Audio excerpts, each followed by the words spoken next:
ऐसे कोर्ट में उलझने से बेहतर यही होगा गोविंद कि मामले को बाहर ही रफा दफा कर देते हैं। तुम तो जानते ही हो कि इंद्रजीत चड्ढा कभी शिकस्त नहीं खाता। चड्ढा, तूने कभी बच्चों को बिजली की तार से पतंग उतारते हुए देखा है? क्या? कुछ तारें ऐसी होती हैं जिसमें से उलझी हुई पतंग बच्चे भी उतार लाते हैं।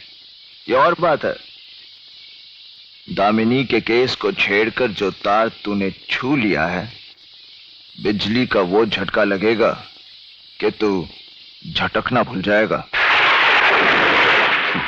रस्सी जल गई पर बल नहीं गया। गुप्ता 4 लाख देने को तैयार है।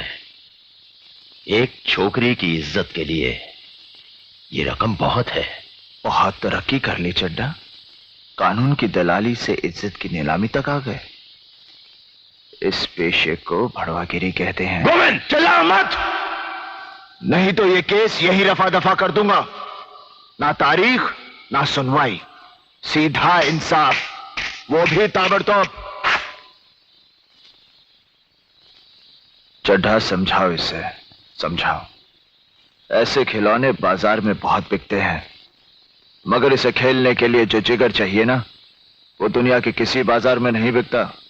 मर्द उसे लेकर पैदा होता है, और जब ये 2.5 किलो का हाथ किसी पर पड़ता है ना, तो आदमी उठता नहीं, उठ जाता है। इस सब का जवाब कल अदालत में दूंगा। और हां, अगर अदालत में तूने कोई बदतमीजी की तो वही मारूंगा। जज ऑर्डर करता रहेगा और तू पिटता रहेगा। Relax boy.